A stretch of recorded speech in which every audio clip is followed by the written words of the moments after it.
चाहे वो तुलसीदास हो या सूरदास हो या फिर मीराबाई हो, इन सभी लोगों की लाइफ में एक चीज कॉमन है। वो लोग भगवान की भक्ति करते थे और उसकी वजह से ही आज भी पूरी दुनिया में जाने जाते हैं। आज के समय में भी एक ऐसे बाबा हैं जो राधा रानी के अनन्य भक्त हैं, जिनके जीवन में राधा रानी के अलावा कोई भी नहीं है। सालों तक वो काशी में गंगा घाट के आसपास रहे और उसके बाद वृंदावन में भी सालों से रह रहे हैं, लेकिन उन्हें ज्यादा लोग नहीं पहचानते थे। एक बार विराट कोहली और अनुष्का शर्मा अपनी बेटी के साथ उनसे मिलने पहुंचे और ये क्लिप सोशल मीडिया में वायरल हो गई। पीले कपड़े और माथे पर पीला चंदन लगाए महाराज जी की सादगी को देखकर लोग उनके कायल हो गए। आज वो इतने फेमस हो गए हैं कि लोग वृंदावन सिर्फ उनसे ही मिलने जाते हैं। जी हां दोस्तों, आज हम वृंदावन के प्रेमानंद महाराज की बात कर रहे हैं। महाराज जी का जन्म कानपुर जिले के अखारी गांव में एक बेहद ही सात्विक ब्राह्मण परिवार में हुआ था। प्रेमानंद जी के बचपन का नाम अनिरुद्ध कुमार पांडे है। उनके घर का पूरा माहौल ही भक्ति भाव से भरा हुआ था। उनके दादाजी ने संन्यास ग्रहण किया था, फिर उनके पिताजी श्री शंभू पांडे ने भी बाद के दिनों में संन्यास ग्रहण कर लिया था। वहीं उनकी माता श्रीमती रमा देवी भी भगवान की भक्ति में ही लीन रहती थी। माता और पिता दोनों मिलकर संतों की सेवा किया करते थे। उनके बाद उनके बड़े भाई श्रीमद् भगवत का पाठ करके पूरे घर को सुनाया करते थे। इस तरह से आध्यात्मिक माहौल में रहने के कारण प्रेमानंद जी के मन में भक्ति के बीज पड़ चुके थे। इसलिए वो खुद भी बहुत प्रकार की चालीसा का पाठ करते थे। जब वो महज 5वीं क्लास में थे तो उन्होंने गीता प्रेस प्रकाशन की श्री सुख सागर गीता पढ़ना शुरू कर दी थी। इन सब चीजों की वजह से ही कच्ची उम्र में ही उनके मन में लाइफ को लेकर बहुत से सीरियस सवाल आने लगे थे। उनकी लाइफ का पर्पस क्या है? अगर उनके माता पिता मर गए तो उन्हें प्यार कौन करेगा? क्या उन्हें कोई हमेशा प्यार कर सकता है? उन्हें अपने स्कूल लाइफ पर भी डाउट होने लगा। उन्होंने खुद से क्वेश्चन किया कि क्या स्कूल जाकर उनके स्पिरिचुअल गोल कंप्लीट हो सकते हैं? इन सभी क्वेश्चंस के आंसर्स जानने के लिए उन्होंने श्री राम जय जय राम और श्री कृष्ण गोविंद हरे मुरारी जाप करना शुरू कर दिया। 9वीं कक्षा तक आते आते उनके अंदर स्पिरिचुअल एनलाइटनमेंट की भावना इतनी ज्यादा आ चुकी थी कि उन्होंने अपनी पूरी लाइफ भगवान के लिए डेडिकेट करने के लिए सोचा। उन्होंने इसके लिए घर भी त्यागने का फैसला लिया। उन्होंने ये बात अपनी माँ को बताई और जब उनके पिताजी को ये बात पता चली तो उनके पिताजी उनको एक गुरुदेव के पास लेकर गए। उन गुरुदेव ने कहा कि सिर्फ 1 हफ्ता इस बालक को मेरे पास छोड़ जाओ। सिर्फ 1 सप्ताह बाद ही ये भाग कर घर वापस आ जाएगा और अगर ये वापस नहीं गया तो मैं इसे मंत्र दे दूंगा। पूरे 1 सप्ताह तक गुरुदेव उन्हें हर प्रकार के आश्रम के काम करवाते थे, चाहे वो खाने का इंतजाम करना हो या रात को सोने का प्रबंध। लेकिन जब आश्रम में कहीं से खाने के लिए पेड़े या दूसरी मिठाई आती थी तो उसमें से एक भी उन्हें नहीं दी जाती थी। उन्हें सिर्फ दिन में 1 बार शाम के समय खाने की अनुमति थी। दरअसल गुरुदेव को ऐसा लगता था कि ऐसा करने से प्रेमानंद जी डर जाएंगे और वापस घर चले जाएंगे, लेकिन वो अपनी धुन के पक्के थे। उन्होंने तय कर लिया था कि उन्हें भगवान की भक्ति करके ही पूरी जिंदगी गुजारनी है। इसलिए पूरे 7 दिनों वो पूरी शिद्दत से हर काम करते रहे। 7 दिन के बाद गुरुदेव ने प्रेमानंद जी को एक मंत्र दिया, लेकिन वो सिर्फ यहां ही नहीं रुके। उसके बाद उन्होंने प्रेमानंद जी को दोपहर में बुलाकर एक श्री कृष्ण जी का भी मंत्र दिया। वैसे तो अक्सर जाप करने के लिए एक ही मंत्र दिया जाता है, इसलिए जब प्रेमानंद जी ने गुरुदेव से पूछा कि उन्हें 2 मंत्र क्यों दिए गए हैं और क्या उन्हें दोनों ही मंत्र का जाप करना है, तब उन्होंने कहा कि श्री कृष्ण जी का मंत्र का जाप तुम्हें बाद में करना पड़ सकता है और ये बात तुम्हें बाद में पता चलेगी। हुआ भी कुछ वैसा ही। लाइफ के काफी साल गुजारने के बाद प्रेमानंद जी जब कृष्ण और राधा जी के प्रति आकर्षित हुए तो वो उसी मंत्र का जाप करने लगे। इस तरह से उनके गुरुदेव की बात सही साबित हुई। जब उनकी उम्र सिर्फ 13 साल की थी तभी उन्होंने एक टफ डिसीजन लिया। वो रात को 3 बजे अपना घर छोड़कर भाग गए। काशी जाने के बाद एक बार उनके पिताजी उन्हें वापस ले जाने के लिए भी आए, लेकिन वो अपने डिसीजन पर कायम रहे। वो सिर्फ और सिर्फ भगवान को अपना मानना चाहते थे। इसीलिए उनके पिता ने उन्हें कहा कि तुम्हारे बारे में कुछ भी गलत सुनने में नहीं आना चाहिए। तब उन्होंने अपने पिता को प्रॉमिस किया कि वो कभी भी गलत रास्ते पर नहीं चलेंगे। इस प्रकार से अपने बचपन में ही प्रेमानंद जी घर छोड़कर काशी आ गए थे। काशी आकर सबसे पहले प्रेमानंद जी ने जब नैष्ठिक ब्रह्मचर्य लिया तो उनका नाम आनंद स्वरूप ब्रह्मचारी रखा गया। बाद में उन्होंने संन्यास भी ले लिया, जिसमें उनका नाम स्वामी आनंद आश्रम रखा गया। प्रेमानंद जी ने लगभग अपना आधा जीवन काशी में ही गुजारा था। वहां वो गंगा जी के घाट के किनारे रहा करते थे। वो दिन में 3 बार गंगा जी में स्नान करते थे और भूख लगने पर पास में ही भिखारियों के बीच में बैठकर भिक्षा ग्रहण करते थे। ऐसा भी वो सिर्फ दिन में 1 बार कुछ समय के लिए करते थे। इतने समय में अगर उन्हें कोई कुछ दे गया तो ठीक, वरना वो दिन भर भूखे ही रहते थे और सिर्फ गंगा जल पीकर ही काम चलाते थे। वो कई दिनों तक उपवास भी करते थे। ऐसे में उन्हें ना अपने कपड़ों की परवाह होती थी और ना खाने की। वो बस परम ब्रह्मा की साधना में ही लगे रहते थे। कहते हैं कि सालों की साधना के बाद उन्हें शिव जी का आशीर्वाद भी मिला था। एक दिन प्रेमानंद जी रोज के नियम अनुसार तुलसी घाट पर बैठकर ध्यान लगा रहे थे। तभी उन्हें ध्यान में ही विचार आने लगा कि वृंदावन कैसा होगा, वहां के लोग कैसे होंगे। वैसे तो वो शंकर भगवान का ध्यान लगाते थे। ऐसे में श्री कृष्ण की नगरी वृंदावन के बारे में उन्होंने ज्यादा नहीं सोचा और ये बात गुजर गई। लेकिन एक दिन वापस से जब वो ध्यान कर रहे थे तो एक साधु उनके पास आए, जिन्हें वो नहीं जानते थे। वो उन्हें बोले कि भाई जी, श्री राम शर्मा आचार्य ने काशी के कॉलेज में कुछ धार्मिक क्रियाक्रम का आयोजन किया है और जिसमें दिन में श्री चैतन्य लीला और रात में रास लीला का मंचन होगा। ऐसे में आपको भी साथ चलना चाहिए। प्रेमानंद जी को अकेले रहना ही पसंद था और भीड़ भाड़ में जाना बिल्कुल भी पसंद नहीं था। इसलिए उन्होंने उस साधु को कहा कि आप चले जाइए, मुझे जाने की जरूरत नहीं है। लेकिन वो साधु फिर बोले कि श्रीधाम वृंदावन से लीला करने कलाकार आए हैं, ऐसे में उन्हें भी साथ में चलना ही चाहिए। लेकिन फिर से प्रेमानंद जी ने मना कर दिया। लेकिन प्रेमानंद जी को लगा कि ये महात्मा इतना जिद क्यों कर रहे हैं, जरूर इसके पीछे भगवान शंकर की कोई इच्छा होगी। ये सोचकर वो उनके साथ चले गए। दिन के समय श्री चैतन्य लीला चल रही थी। उन्हें लीला देखकर इतना आनंद आने लगा कि वो रात में रास लीला शुरू होने से पहले ही पहुंच गए। उस दिन के बाद पूरे 1 महीने तक प्रेमानंद जी लीला देखने जाते थे। उन्हें भी ये पता नहीं चला कि कैसे 1 महीना निकल गया। अब उन्हें लगने लगा था कि कृष्ण और राधा जी की लीला देखे बिना वो नहीं जी पाएंगे। उन्होंने सोचा कि वृंदावन के कलाकार जब इतने अच्छे तरीके से लीला करते हैं तो वृंदावन में तो कितनी ही लीलाएं देखने को मिलेंगी। वो उन कलाकार लोगों के पास गए और उनसे रिक्वेस्ट की कि वो लोग उन्हें भी वृंदावन ले चलें। तब उस लीला के संचालक बोले कि भाई जी, ऐसा संभव नहीं है, लेकिन उन्होंने इतना जरूर कहा कि बाबा आप एक बार वृंदावन आ जाइए, फिर बिहारी जी तुझे छोड़ेंगे नहीं। उस दिन के बाद से प्रेमानंद जी रोज की तरह ध्यान और बाकी काम तो करते थे, लेकिन उनका मन वृंदावन जाने को तरस रहा था। एक दिन तुलसी घाट पर वो ध्यान कर रहे थे। तभी संकट मोचक हनुमान मंदिर के बाबा युगल किशोर उनके पास प्रसाद लेकर आए और उन्हें दिया।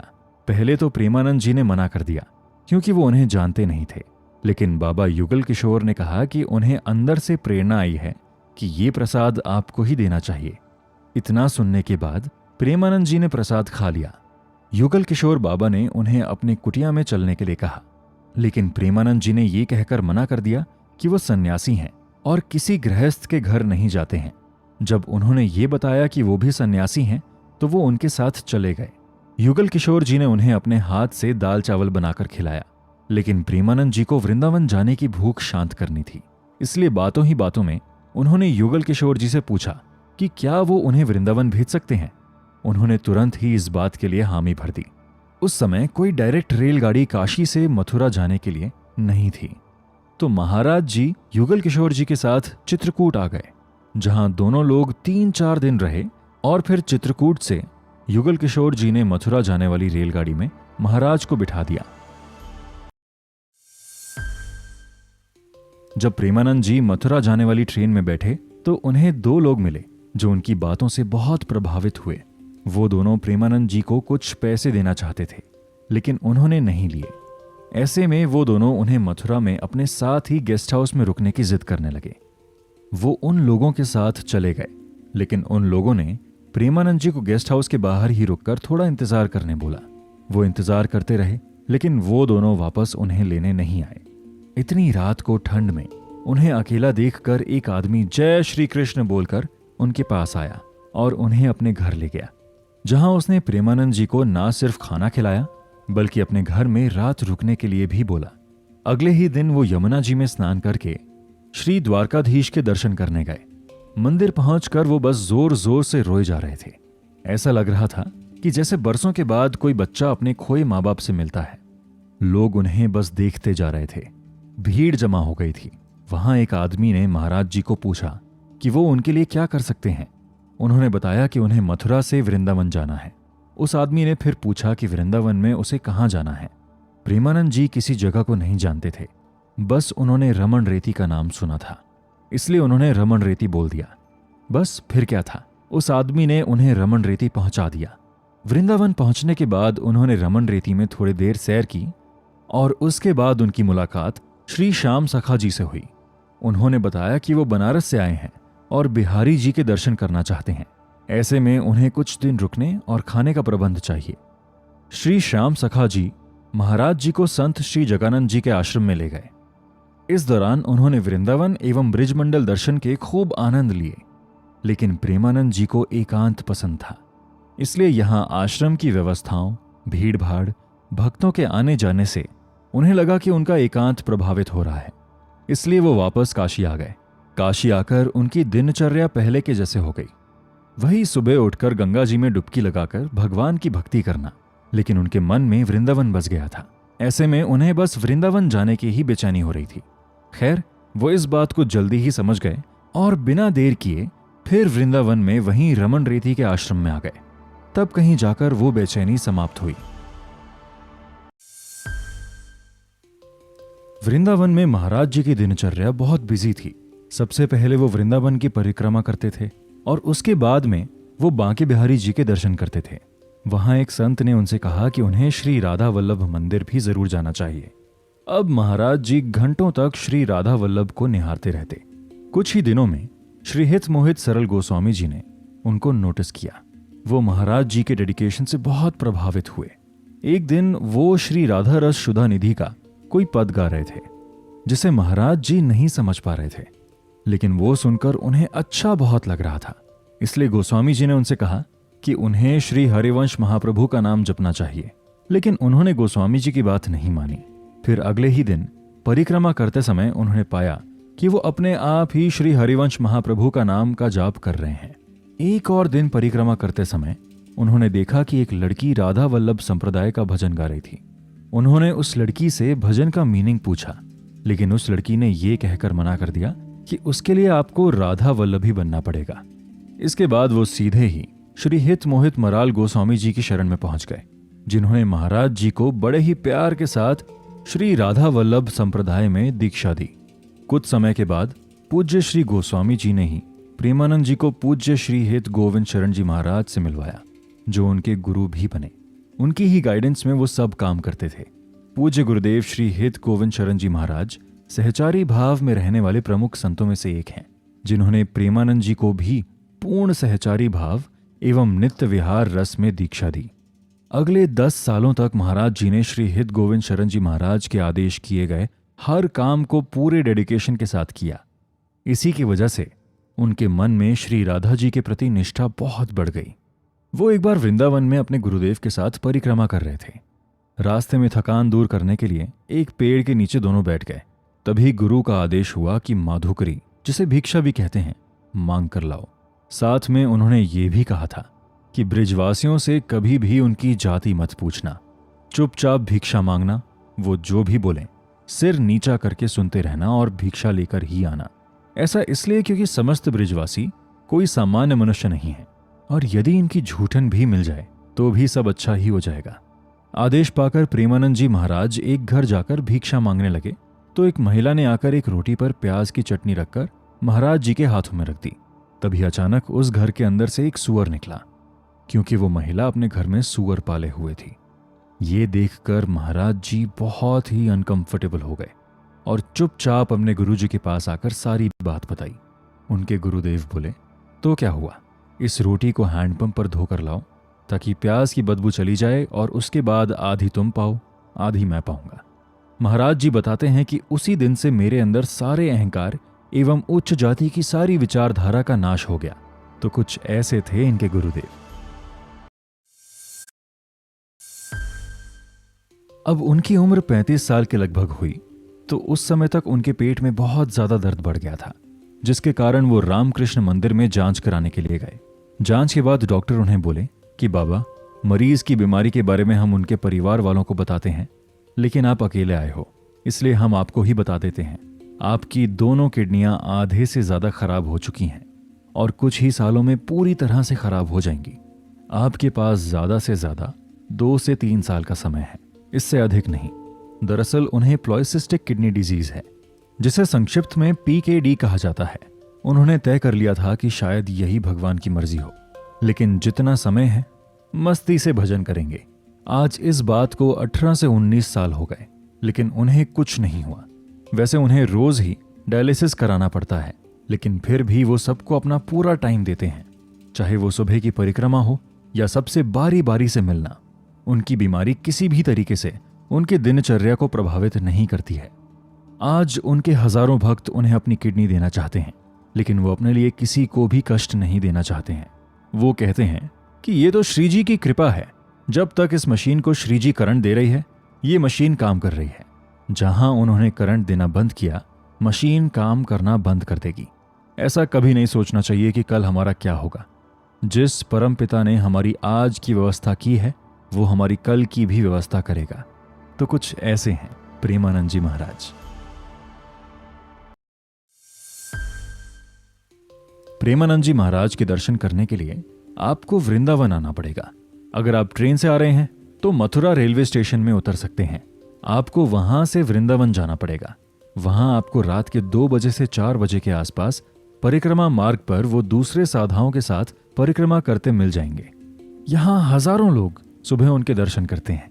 उनके आश्रम का नाम श्री हित राधा कोली कुंज है, जो कि भक्ति वेदांत हॉस्पिटल के पास है। वहां पर वो आपको सुबह 4 बजे से 5:30 बजे तक सत्संग करते हुए मिल जाएंगे। इसके बाद आरती होगी। इसके अलावा हम महाराज जी से क्वेश्चंस भी कर सकते हैं, जिसे एकांतिक वार्तालाप कहा जाता है।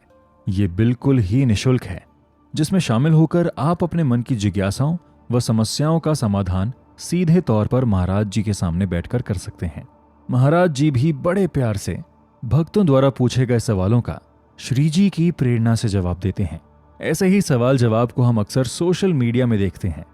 इस शो से हमने सीखा कि अगर सच्चे मन से खुद को भगवान की भक्ति में लगाकर दुनिया के काम करते हैं तो भगवान हर टफ सिचुएशन से हमें प्रोटेक्ट करते हैं और हमें हर वो चीज बिना मांगे ही दे देते हैं जिसकी हमें जरूरत है। ऐसे ही इंटरेस्टिंग शोज को सुनने के लिए